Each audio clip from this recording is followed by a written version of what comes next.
안녕하십니까. 지난 시간에 이어 오늘은 전공교육과정 기술에 대해서 살펴보도록 하겠습니다.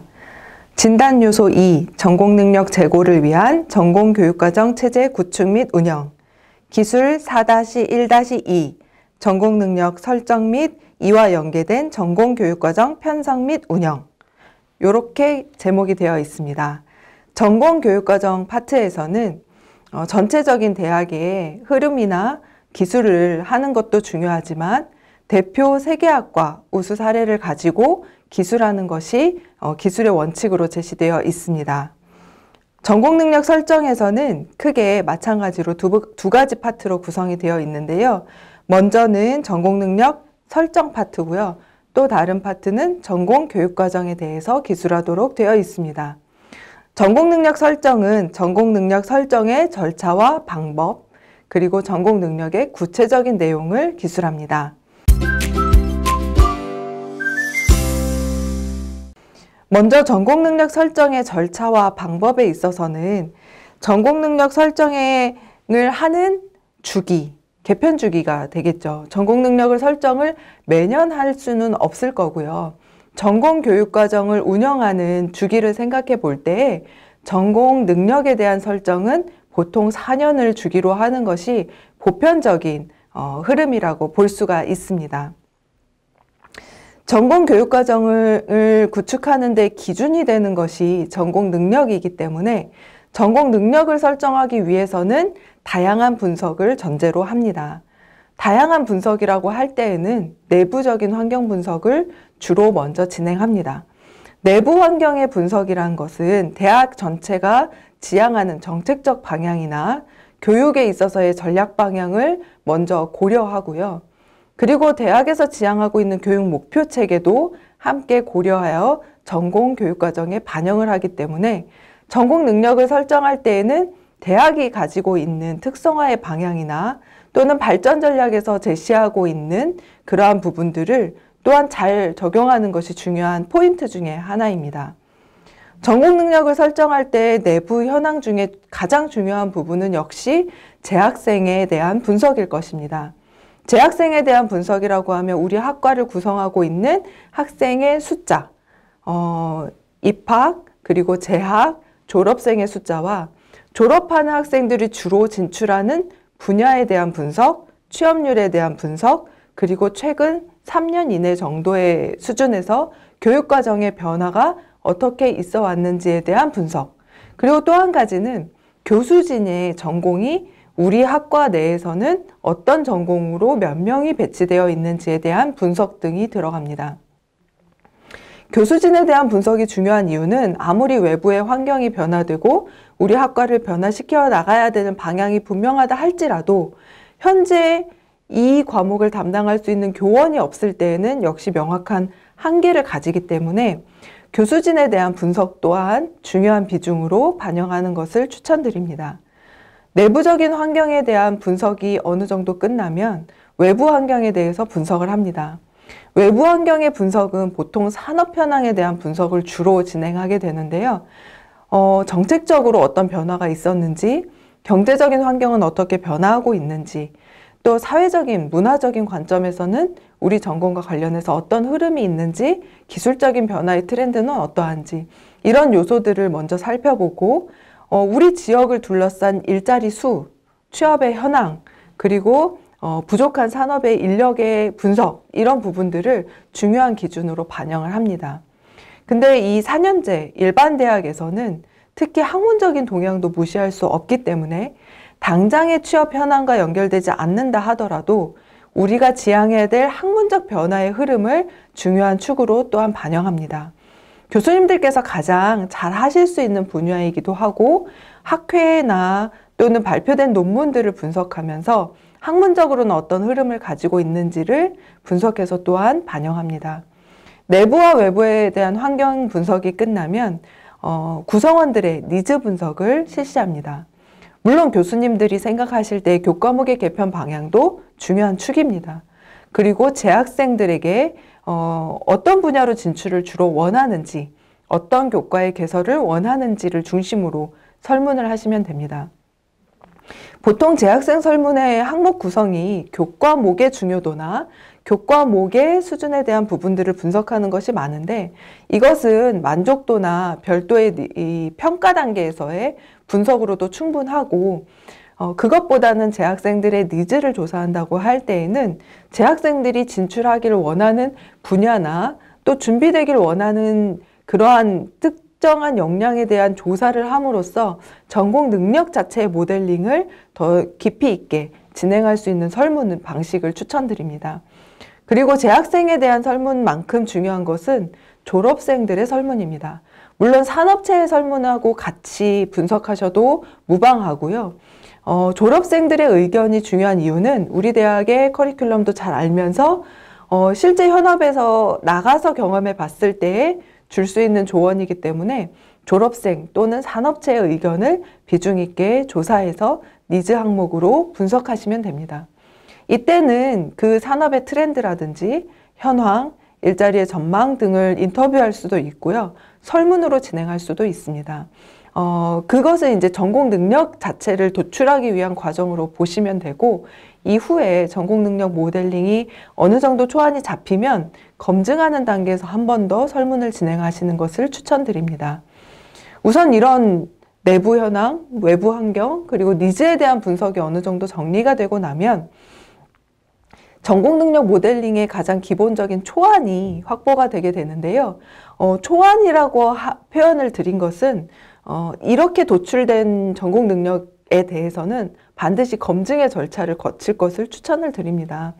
검증을 한다는 것은 도출된 전공 능력 모델링이 교수진의 교과목에 대한 편견에 의해서 정리가 될 수 있기 때문에 그러한 것을 방지하고 좀 더 정교하게 타당성을 확보하기 위한 절차라고 보시면 됩니다.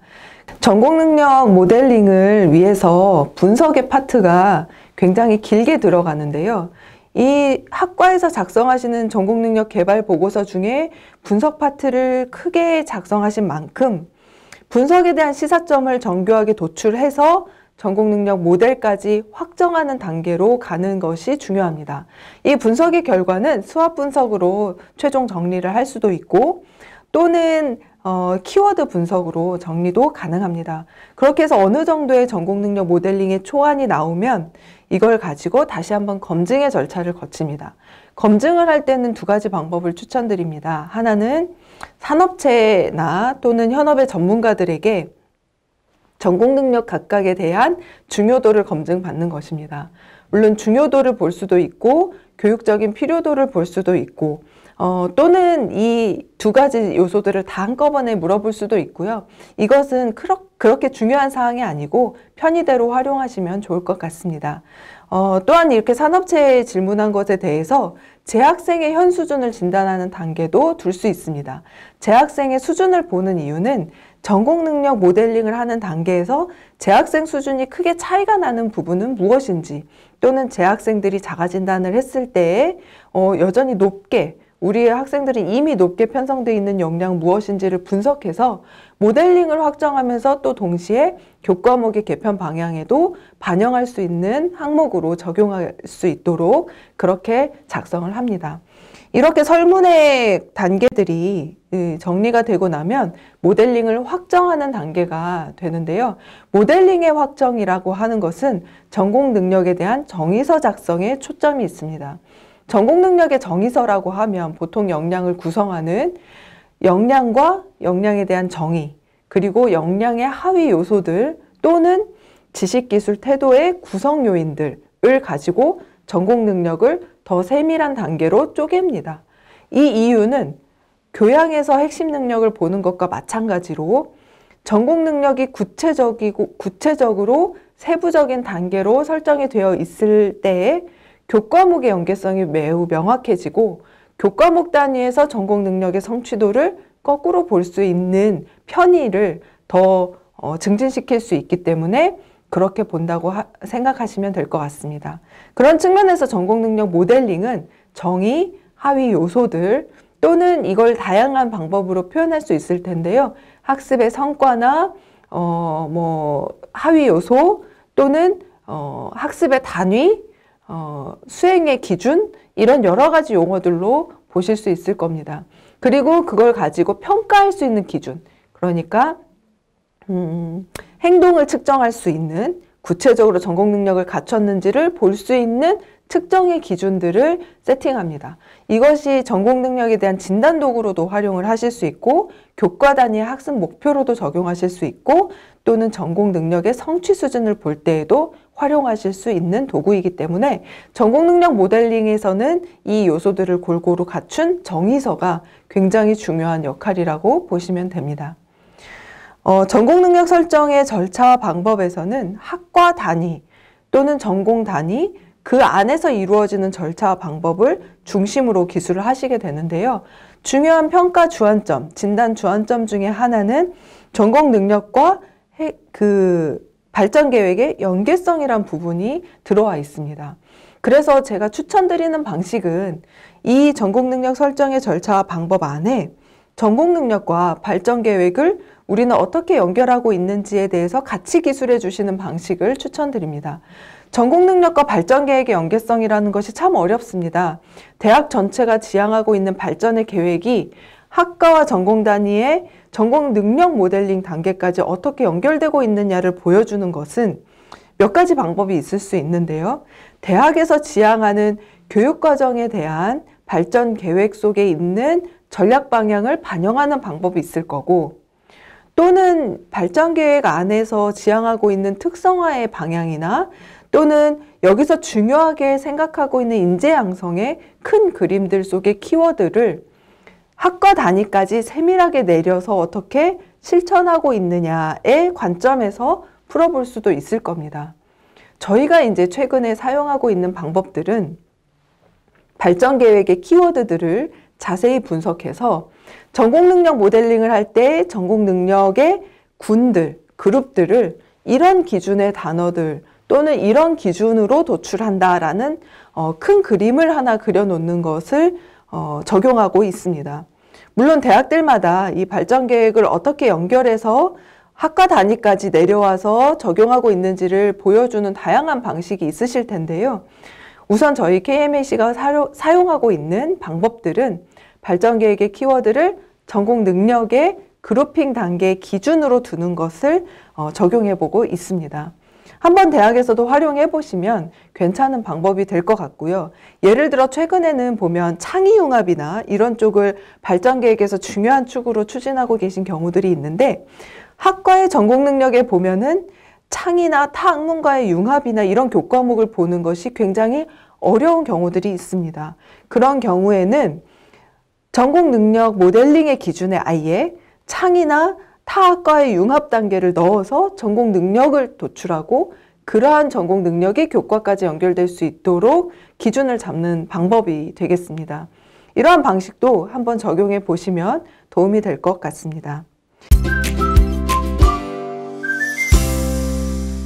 다음으로 이 파트에서 전공 능력의 구체적인 내용을 기술하게 되는데요.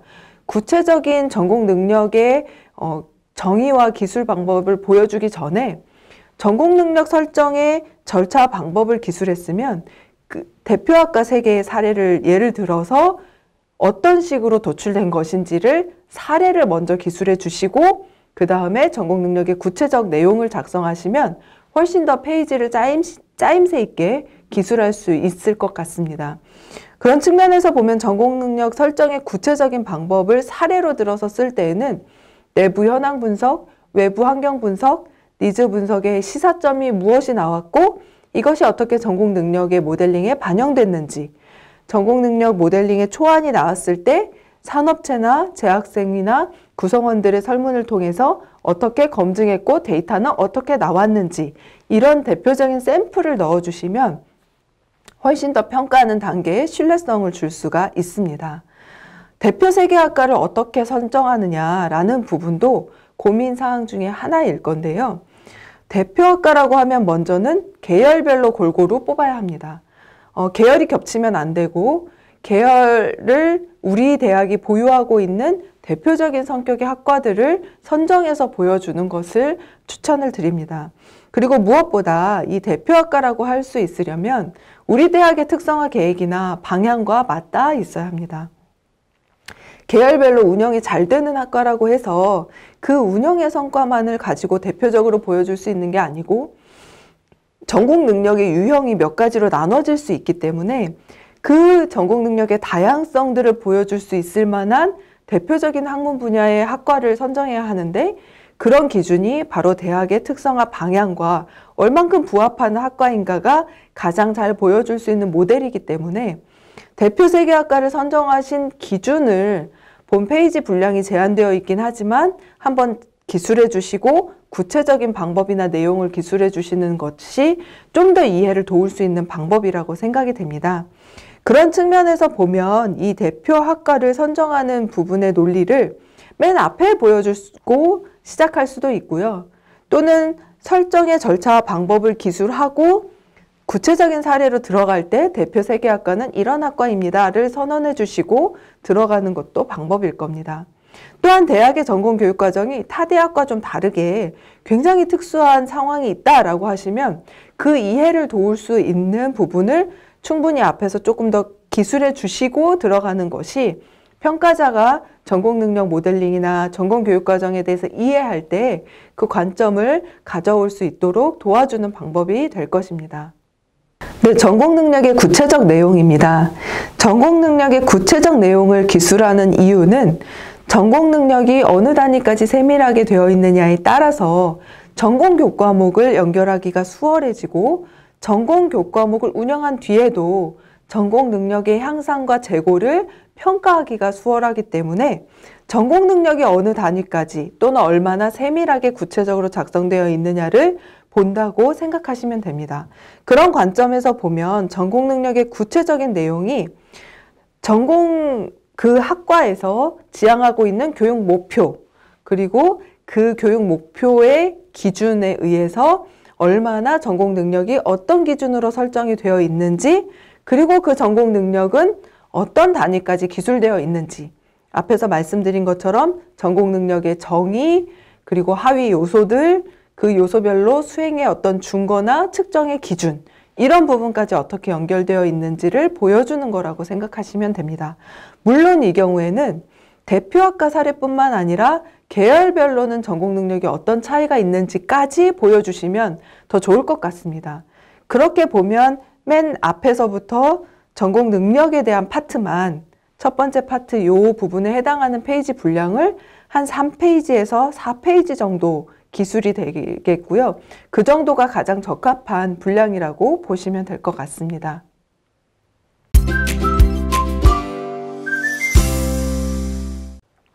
두 번째 파트는 전공 분야별 능력과 연계된 전공 교육과정 편성 및 운영, 전공 능력 배양을 위한 전공 교육과정 체계, 이 부분이 첫 번째입니다. 전공 분야별로 전공 능력과 연결해서 전공 교육과정을 어떻게 편성하고 있느냐를 보는 항목이고요. 그렇게 보면 전공 교육과정의 편성의 원칙들을 먼저 기술해 주는 것이 중요합니다.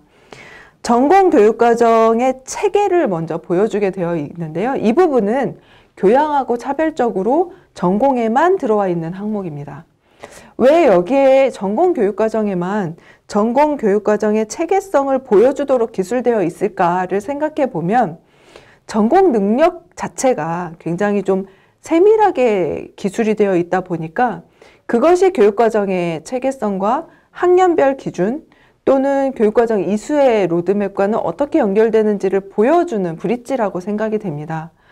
전공 능력에 대해서 한 번 더 좀 설명을 드리고 넘어가는 것이 좋을 것 같은데요. 전공 능력이라는 것의 정의를 본 편람에서는 각 단과대학 또는 계열, 학과의 관련된 분야에서 요구하는 직무, 과업, 역할을 수행하는 데 필요한 지식, 기술, 태도를 포함하는 복합적이고 종합적인 능력으로 정의하고 있습니다. 대학들마다 저희가 컨설팅을 진행하다 보면 전공 능력이 굉장히 다양한 것을 볼 수가 있습니다. 똑같은 학과인데도 불구하고 예를 들어 경영학과라고 하더라도 전국에 있는 수많은 경영학과들이 굉장히 다른 전공 능력 모형을 사용하고 있습니다. 이것은 대학이 생각하는 전공 능력의 방향성과 기준에 의해서 설정이 되는 건데요. 전공 능력을 핵심 역량과 거의 동등한 형태로 잡으시는 경우에는 행동의 지표들 중심으로 기술이 되어 있습니다. 예를 들어 전공 능력에서도 문제 해결에 대한 능력이라든지 좀 더 의사소통하는 능력이라든지 협업 능력이라든지 이런 쪽에 초점을 맞춘 형태의 기술 방식이 있고요. 또 다른 유형은 NCS처럼 굉장히 세밀한 직무 단위로 보고 엄청 자세하게 세밀하게 기술하는 방식이 있습니다. 이런 경우에는 경영학과라고 하면은 회계 파트만 띄어서 회계의 기초에 대한 이해부터 시작해서 굉장히 세밀한 절차적 단계를 가지고 진행하는 경우입니다. 정답이 없습니다. 그렇기 때문에 이 전공 능력을 우리 대학에서는 어떤 수준으로 정의하고 어떤 단위까지 보고 있는지를 전공 능력의 구체성에서 기술해 주는 거고요. 전공 능력에 대한 이 단위의 가장 적합한 기준이라고 보면 본 편람의 정의에 의하면 직무, 과업, 역할을 수행하는 데 필요한 지식, 기술, 태도를 포괄하는 거기 때문에 어떤 측면에서는 조금 더 세밀한 것이 본 정의에는 맞다라고 판단이 됩니다. 전공 능력이 너무 학과별로 3, 4개 정도 수준으로 구성이 되어 있다거나 또는 너무 공통적인 역량 성격으로 기술이 되어 있으면 교과의 특수성을 연결해서 환류까지 가기가 굉장히 어렵습니다. 그런 측면에서 여기에서 지향하고 있는 부분은 전공의 특수성을 반영한 전공 능력입니다. 핵심은 역량이라고 표현했고 전공은 능력이라고 기술한 것에서도 아실 수 있듯이 직무 능력, 전공 능력, 전공에서 좀 더 그 특수성을 갖추고 있다는 것은 전공에 좀 더 특화된 지식과 기술을 더 중점적으로 다루는 것을 의미합니다.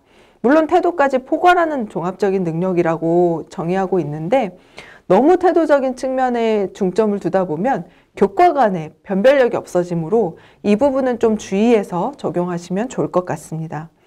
이런 관점에서 전공 능력이 설정된 세부의 단위들이 교과목과 어떻게 연결되는지를 보여주는 것이 본 파트의 전공 교육과정의 체계성이라고 보시면 됩니다. 그런 면에서 우리 대학에서 전공 능력을 기준으로 교육과정을 적용한 연도나 또는 그 단계가 2018, 19, 20에 어디에 해당하는지를 기술해 주시는 것도 중요한 포인트가 될 것 같습니다.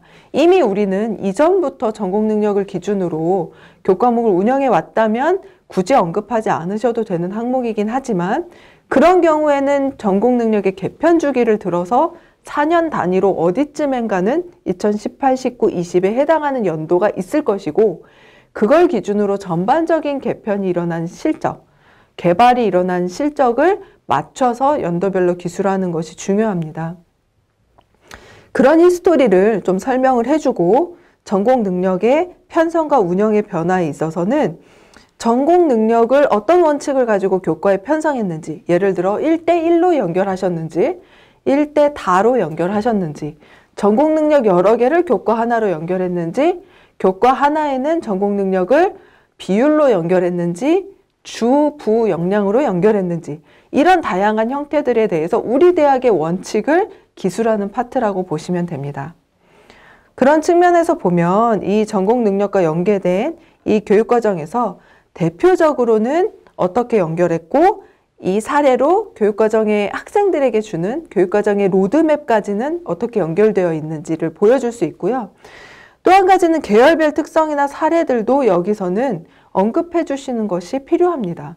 그렇게 보면 사실 이 교육과정의 체계성 파트에서 기본, 심화, 전문의 단계, 융합의 단계 이런 데까지 어떤 체계로 이루어져 있고 전공 능력은 어떤 원칙으로 구성을 했고 그 대표적인 사례는 이렇고 계열별로는 특수성을 반영할 때 원칙에서 약간 비껴나가는 부분들을 기술해 주시면 그러면 이 부분의 페이지가 완성이 되는데 대략 2페이지에서 2페이지 반 정도가 이 정도 기술이 충분히 돼야 되지 않나 싶습니다. 전공 능력과 교과목을 연결했다고 하면 이 체계성 파트에서 또 한 가지 다뤄줬으면 하는 부분은 전공 능력을 기반으로 운영했을 때 그것을 어떻게 평가하느냐의 문제입니다. 전공 능력을 기반으로 평가한다는 것은 다른 관점으로 보면 교과목을 운영했는데 이 학생이 전공 능력이 제고됐는지 함양이 됐는지 어떻게 알 수 있느냐의 부분까지 다루는 것입니다. 이 교과를 운영하고 났을 때 교과 기반으로 평가할 수 있습니다. 예를 들어 성적을 가지고 전공 능력을 갖췄다 안 갖췄다를 패스 언패스로 이야기할 수도 있을 거고요.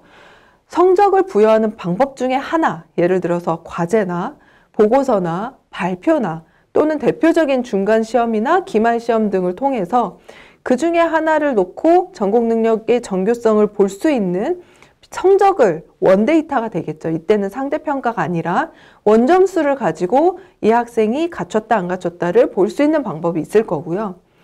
또 한 가지는 이러한 성적 부여하는 방식과 별개로 교수자가 별도 평가를 또 진행할 수도 있을 겁니다. 그리고 또 한 가지는 학생이 자가진단을 할 수도 있는 거죠. 사전과 사후에 진단해서 그 값의 변화를 볼 수도 있을 거고요. 사후에만 한 번 더 수업을 진행한 이후에 자가진단을 하도록 해서 또는 뭐 10가지 항목을 가지고 뭐 시험을 보게 해서 그 점수를 별도로 전공 능력의 성취로 보실 수도 있을 겁니다. 이걸 다 종합할 수도 있을 거고요. 이런 방식들로 우리 대학은 어떻게 전공 능력 제고를 성취했는지 분석하고 있다까지 기술하시면 가장 좋은 방법이 될 것 같습니다. 대표적으로 전공교육과정 인증제 같은 것을 운영하시는 대학들도 있는데요. 이 교육과정이 전공 능력을 기준으로 잘 편성이 되어 있다 아니다를 보는 것이 전공 능력 교육과정에 대한 인증일 겁니다.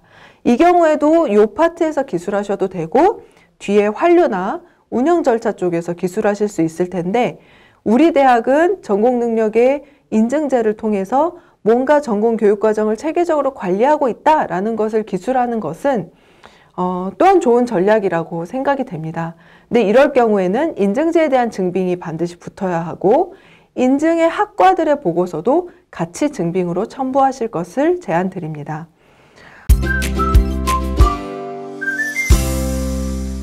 다음 파트는 전공 교육과정의 편성, 운영, 절차, 방법. 이 부분에 대한 기술입니다. 전공 교육과정의 편성, 운영, 절차와 방법은 2주기 때 작성하신 것과 크게 다르지 않습니다.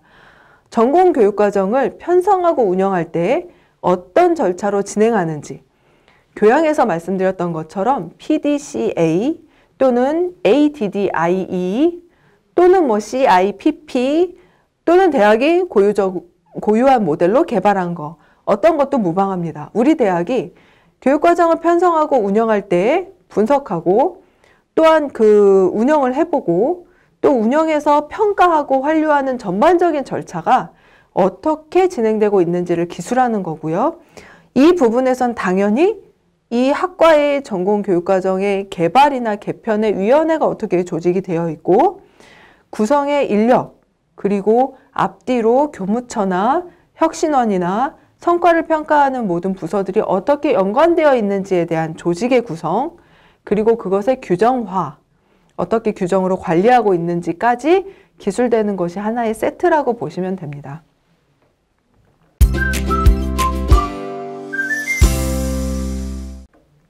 이런 측면에서 전공 교육과정의 편성 운영의 절차를 기술하셨으면 다음으로는 전공 교육과정 개선을 위한 교육과정 분석, 개선 방안 마련 및 시행, 결과에 대한 주기적 환류, 보완 등의 구체적 내용, 이것이 다음 파트의 제목입니다. 전공 교육과정을 편성하고 운영하는 것에 있어서 우리가 어떤 부분의 분석을 통해 연차별로 개선해 왔고 개선한 결과를 또한 어떻게 환류했는지를 작성하는 부분인데요. 여기까지 작성을 하시고 나면 사실 분량상 총 8페이지 중에 많은 부분을 이미 기술하신 것이 될 겁니다. 그렇기 때문에 이 전공교육과정 개선을 위한 파트에 있어서는 한 2페이지 정도 맥시멈 작성하시는 것을 추천드리고요. 이 부분에서 중요한 하나의 파트는 환류의 프로세스입니다.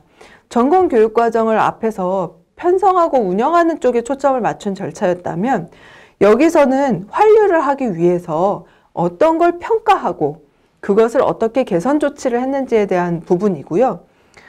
이 부분은 뒤에 기술되는 표 4-2-2에 해당하는 학과별로 개발, 개편, 실적에 대해서 기술하시는 부분에 해설이 붙는다고 보시면 되겠습니다.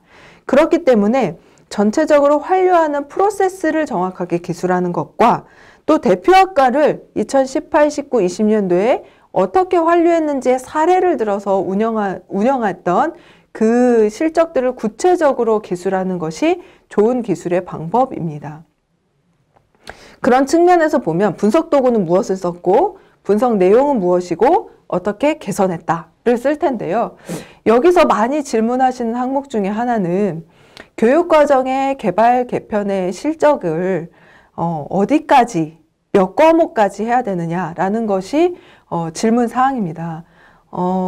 매년 교육과정이 많이 바뀌는 것도 학생들의 이수에 있어서는 혼란을 주는 것이 아니냐라는 질문들을 많이 하시는데요. 맞습니다. 전공 교육과정도 상식적으로 판단하시면 됩니다.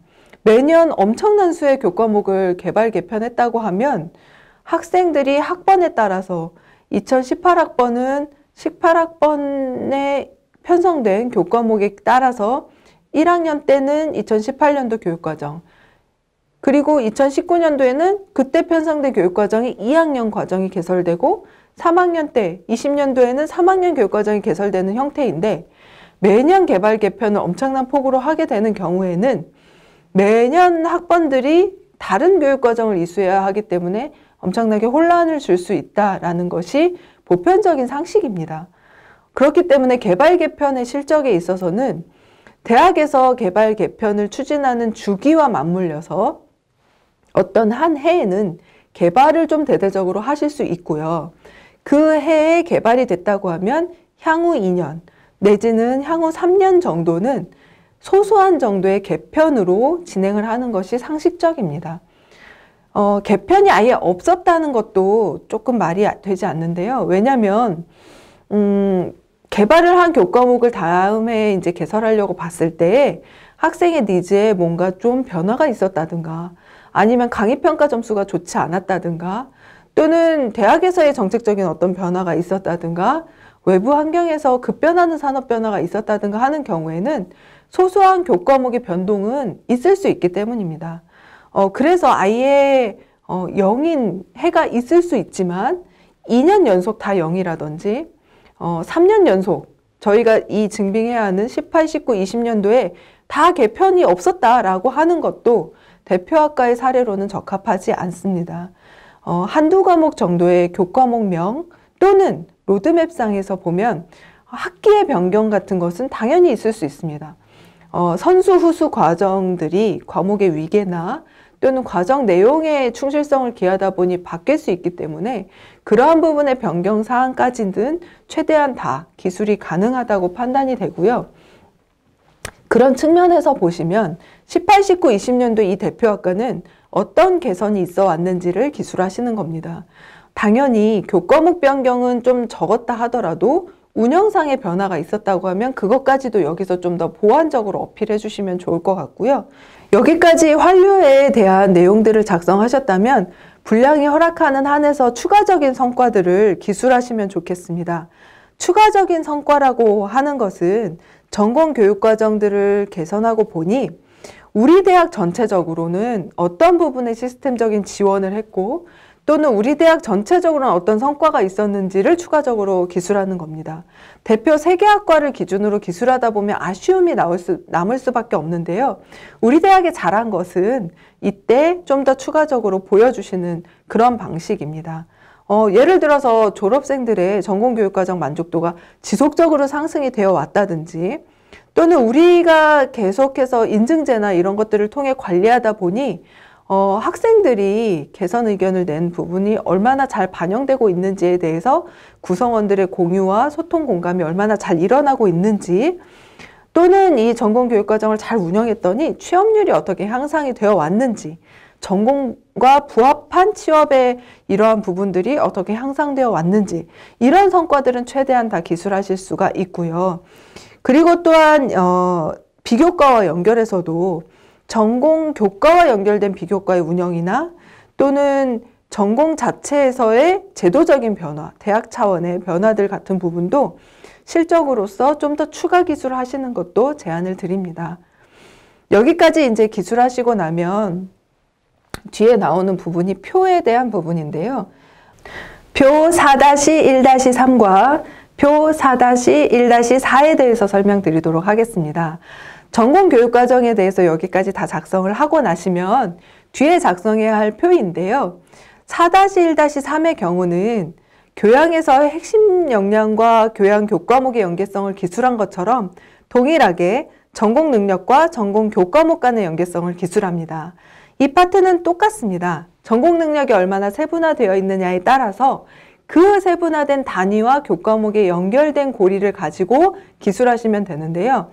교과목의 학습 목표, 특히 교육 목표 부분과 연결되는 부분이라고 보시면 되기 때문에 강의 계획서에서도 이 전공 능력의 연계성이 같이 연결되어 있으면 가장 좋고, 그리고 전공 능력이 이 전공 교과목의 학습 목표에 어떻게 반영되어 있는지를 중심으로 기술해 주시면 됩니다.